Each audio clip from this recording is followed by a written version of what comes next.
All right, good day to everybody. Rob Mazak here. I am a psychic medium, and some of you know that already. Well, those that follow me or have listened to some of my talks and videos. I obviously do a lot more talks and podcasts than I do videos because I'm not quite up to speed on the equipment for that side. And anyway, I want to do a little better job with that before I start doing a lot of videos. But I wanted to just take some time today and talk about a subject that has really kind of risen to the surface a little bit for at least in my life, and probably some of the other ones, some of the other folks that do what I do. And I just want to kind of discuss some things with that. And so, I call myself a psychic and a medium, combining them together, a psychic medium. Now, what exactly does that mean, right? And so everybody has their own definition of what a psychic and a medium is. And most people that do this work will tell you that every medium is a psychic, but not every psychic is a medium. And I would agree with that. I think that's an accurate statement. But a lot of people look at psychics in a way that probably isn't all that correct in some ways. For example, a lot of people, at least before I titled myself this, or I should say accepted the title as a psychic medium, I used to think very similar to what a lot of people out there probably do, is that, psychics get looked at in a lot of ways as if we know everything. You can walk in here, plop down in a chair, and I could tell you everything about you and everything that you need to know to move forward in your life, exactly how your life's going to pan out, almost like we're God. But I can tell you that's the farthest from the truth, that, of accurate abilities of a psychic. I mean, there are some, don't get me wrong, that are very, very good and can get some very accurate snippets of future events. And sometimes those will come to fruition. Now, I'll start with my definition of a psychic, what a psychic is. So for me, being psychic means that I can connect with you, the client, sitting in front of me, standing in front of me, on the video, on the phone, whatever, and kind of mix with your energy, resonate with your energy, if you will, and get a clear snapshot of what is going on in your life right now. What are some of the big ticket items that are being exuded and transmitted by your energy? And in that way, it's very helpful to kind of figure out where you're at, maybe why you're stuck, and why you don't necessarily feel like you can move forward. Other issues with your past. You get my point. It's almost like just kind of doing a life asset, if you will, of right now, a snapshot in time. And a lot of times when I do my readings, I like to use a multiple set of tools, just to kind of ensure that we're getting a complete picture of what is going on. I say that because I like to use cards, tarot cards, in my readings if I have the opportunity. If I'm out and about somewhere and I don't have them, that's fine. It still works just the same. However, tarot cards kind of give us just that extra advantage, the extra set of information that we can work through as a framework. And so it also gives people a visual representation of what kind of information is coming through for them. So in a lot of ways, it gives them a little more validation than me just here pulling stuff out of thin air, or so it appears, right? But, I don't know that being psychic is a gift that is just for the select or the few. All of us really have that ability. I can tell you, if you've ever had deja vu, that feeling that you've been here before, you have experienced whatever's happening in front of you before, that you've had those conversations word for word. So if you've had deja vu, you have in in effect, seeing the future. At some point in time in your past, you were presented into your memory somehow, into your energy, this exact event ahead of time. So, there you go. Everybody's psychic, right? And so these gifts are things that can be mentored and developed if you have the desire to do that, right? And it is amazing when I have students that come in, and I've only had a few, and but it's amazing when they sit in front of me and we do some testing, if you will. Let's see what you feel about with this picture or this holding this device or whatever. And the information that comes through is so accurate, and most people don't believe that that's actually possible, when in fact it is very, very possible, very easy, very natural. So being psychic really, for me, is just getting a snapshot of who you are right now. Maybe what has brought you here. What is, what your parents are like, or whatever, right? Just things that come through. And for me, I don't necessarily dwell on a lot of future things, because I have a lot of people that want to know, well, what should I be doing? What is my future? What am I supposed to look forward to? What should I be? What is going to happen? I'm like, well, I can give you a snapshot in time right now, what that might look like if nothing changes in your life. But we all know that there are lots of changes. There are things that are going to come up that are going to take us off our current path. There's a lot of other players in your life that are part of the equation. So seeing something into the future or in the future, it can be very helpful to kind of give people a general idea of what is coming through for what they probably are going to see. But I like to caveat that with everybody and anybody that this is a snapshot in time. Don't necessarily, bet the farm on what's coming up, because things can change. And the other thing, I actually learned this from a client. The other thing that is important is if you see something in somebody's future, for example, that perhaps they're going to, you're going to get divorced, or I see that in the cards or whatever, that, there's possibility of divorce coming down. And, you state that as a fact. The funny thing is, a belief system is very, very strong. If that person sitting in front of you has a total belief in what you're saying, you just formed a belief in their system of belief. And, even if a divorce wasn't actually something that was supposed to come to fruition, it probably will now, because you have developed in them a belief that is what is coming, and it'll become part of their subconscious programming, and there you go. It will actually happen in a lot of cases. So you have to be careful, I think, how you word that, how you present the information. You almost have to do like the little lawyer thing, Let's put a little additional verbiage at the end, to state that, what I'm seeing now is a snapshot, only a snapshot. And if you don't work on your marriage, for example, in this case that we're talking about, then divorce could happen. And so I really feel like you're headed that way now if you don't make some changes.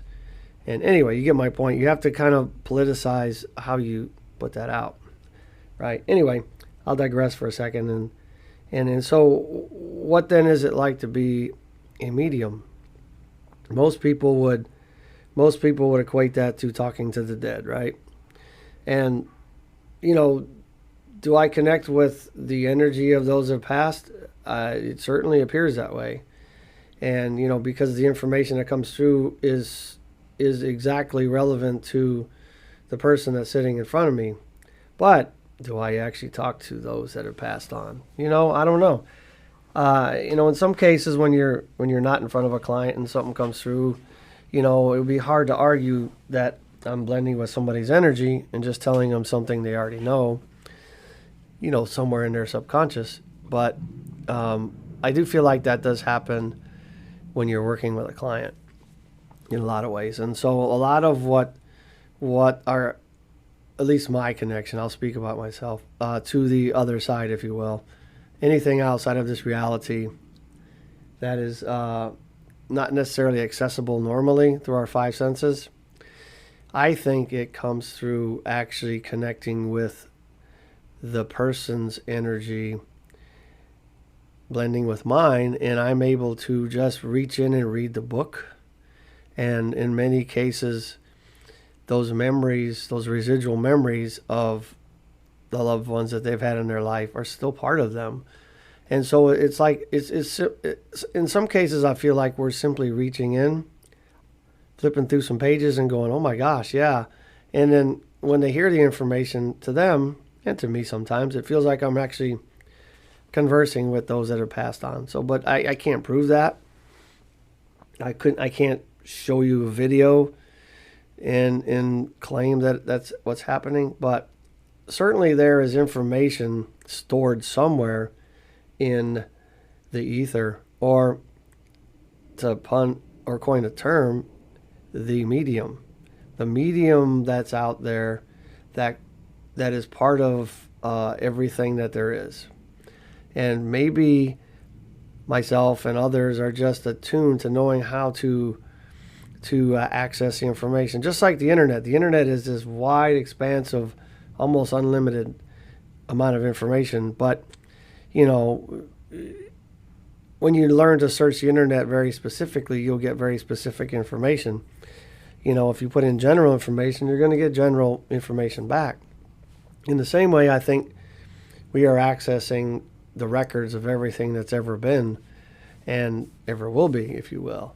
And some might equate that to Akashic records, but we'll digress on that for a second.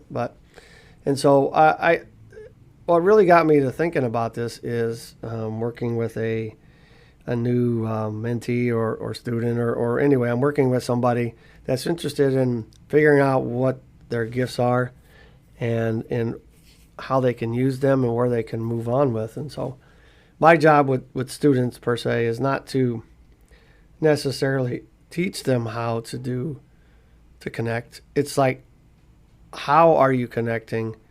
And let's validate that information. Figure out where your strengths and weaknesses are, and you can then either improve on ones that you'd like or accentuate the ones that you have positive attributes in. And so anyway, this gal, came in, and we were doing a bunch of reading pictures and various things, and I was trying to understand her to begin with.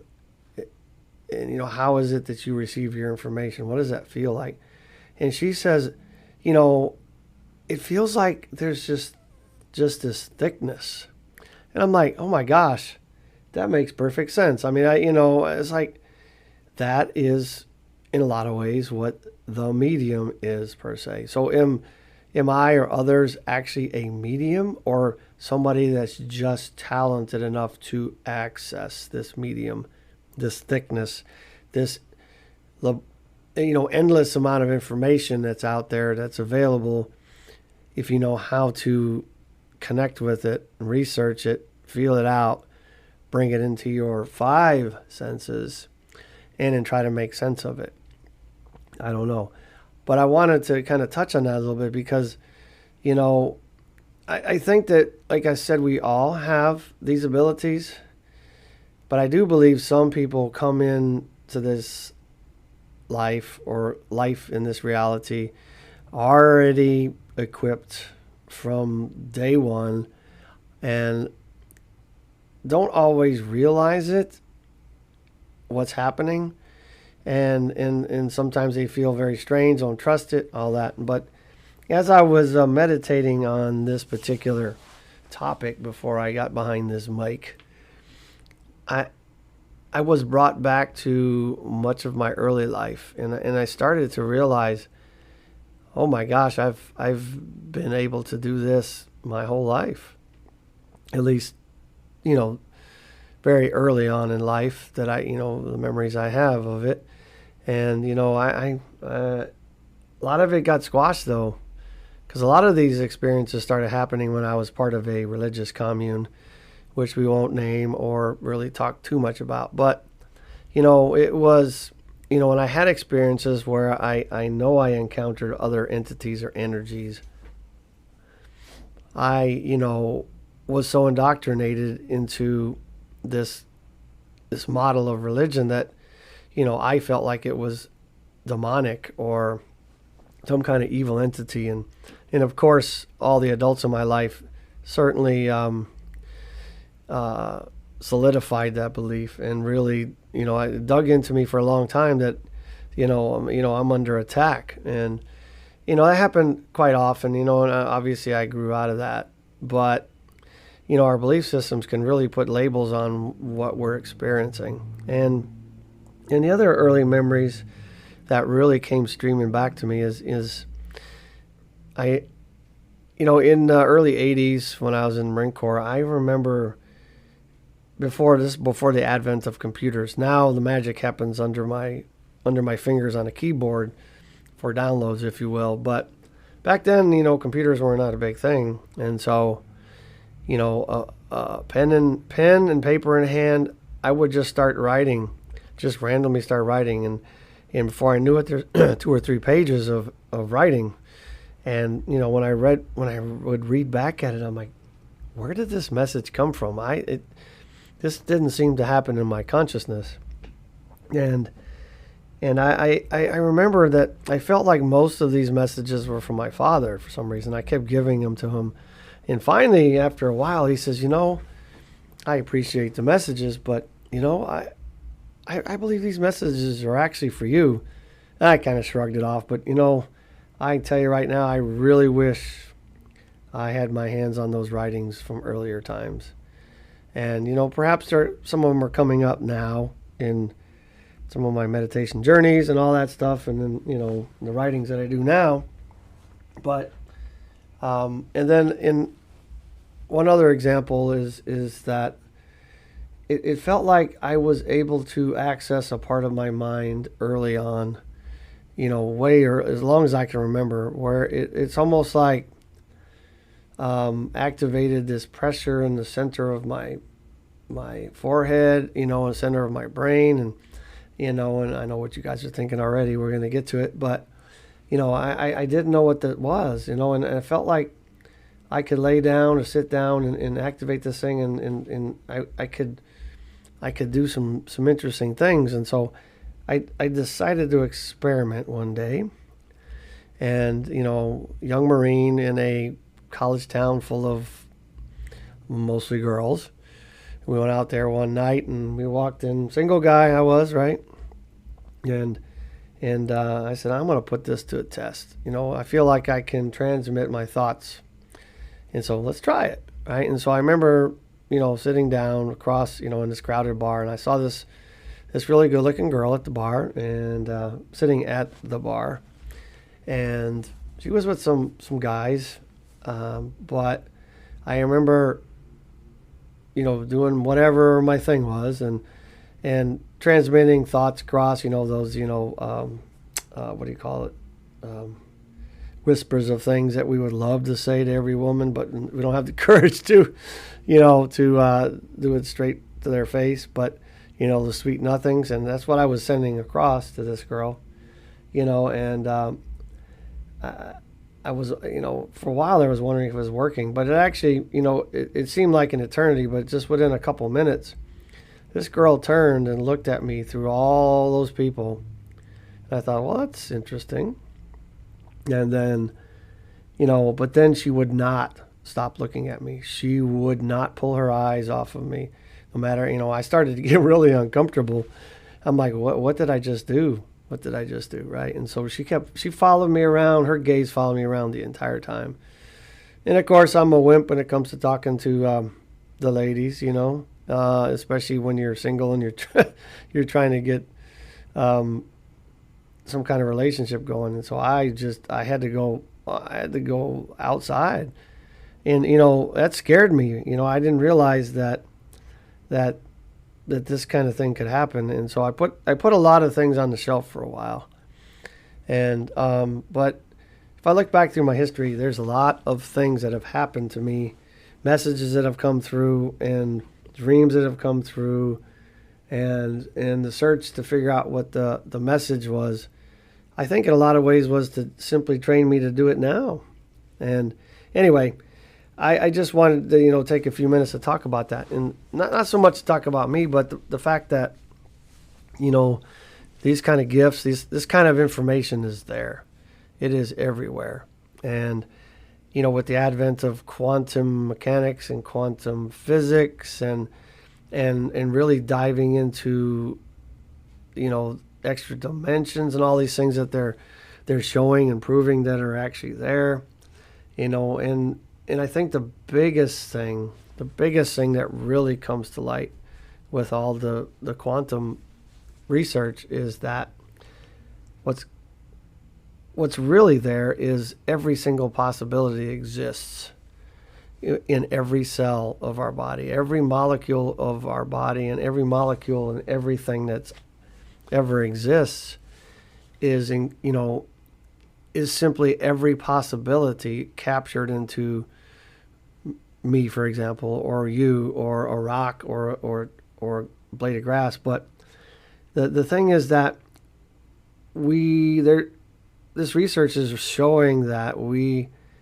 simply are about 99% or better of empty space. Only endless amounts of possibilities, all waiting for a conscious decision, a conscious attention.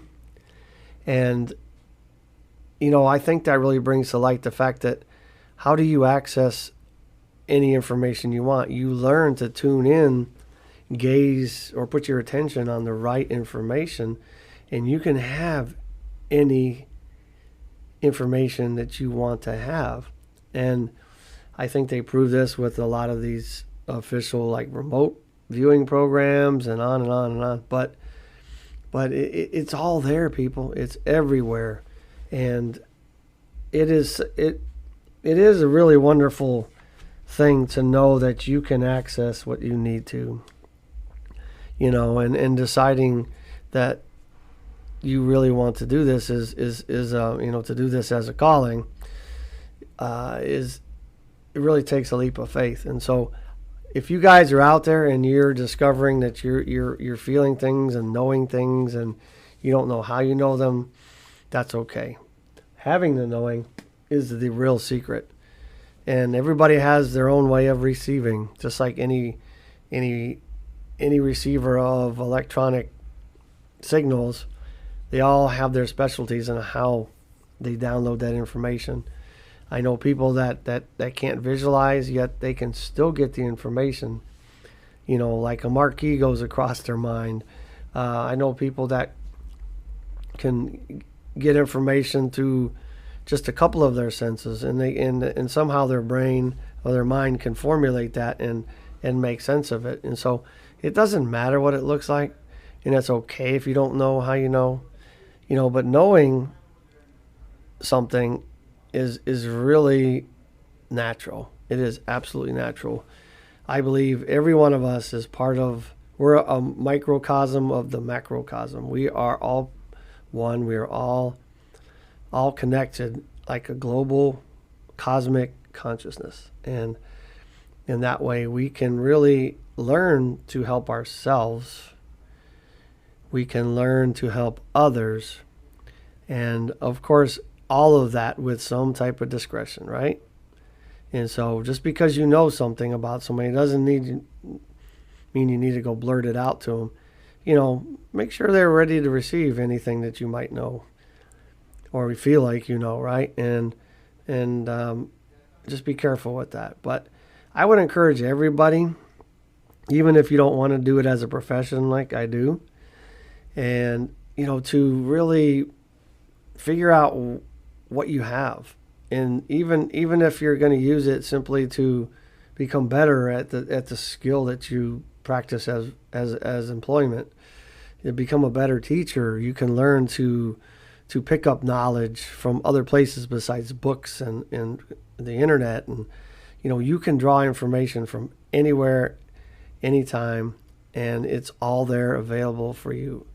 And, don't doubt yourself, right? And so you can use this skill set to enrich your life, to become a much better version of yourself, and help this earth and this reality, whatever this is, to become a much more robust and highly energetic system.